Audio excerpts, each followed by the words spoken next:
Le différend frontalier maritime entre le Ghana et le Togo s'intensifie après l'initiative du Ghana de saisir les instances internationales pour délimiter sa frontière maritime. Le Togo a officiellement réagi le 27 février 2026, se disant également prêt à recourir aux juridictions internationales compétentes. Cette escalade juridique et diplomatique concerne la zone économique exclusive et le plateau continental avec des enjeux économiques majeurs, hydrocarbures et pêche. Le Ghana ayant opté pour l'arbitrage, le Togo s'aligne désormais sur cette approche pour défendre ses intérêts malgré sa préférence initiale pour une solution négociée.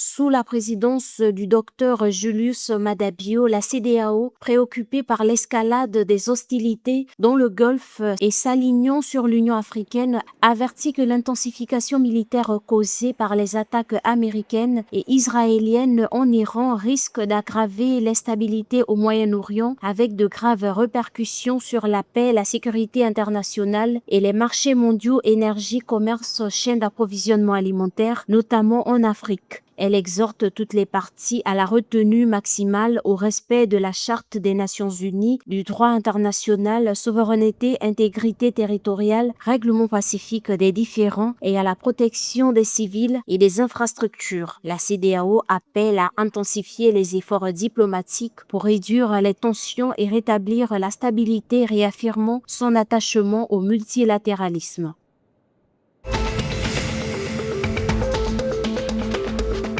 L'État du Sénégal a levé 108,785 milliards de francs CFA le 27 février 2026 sur le marché régional de l'UMOA via une adjudication de bons et obligations du Trésor dépassant le montant initial de 100 milliards de francs CFA. Les soumissions ont atteint 161,269 milliards de francs CFA avec un taux d'absorption de 67,46%. L'opération couvrait un bon assimilable du Trésor de 364 jours et de 2 obligations assimilables du Trésor de 3 et 5 ans. Le bon assimilable du Trésor à 364 jours échéant le 28 février 2027 a enregistré 50,224 milliards retenus sur les 90,763 milliards de soumissions avec un taux marginal de 6,6000% et un rendement moyen pondéré de 6,79%.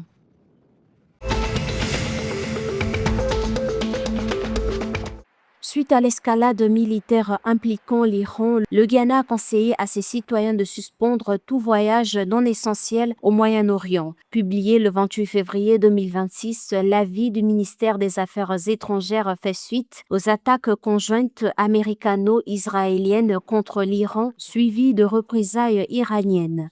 Le ministère met en garde contre la détérioration de la sécurité régionale et le risque de blocage des voyageurs dû à des fermetures soudaines de l'espace aérien. Le gouvernement ghanéen exhorte les ressortissants d'éviter les lieux publics fréquentés, les installations militaires et les zones de manifestation ou de grève représailles potentielles.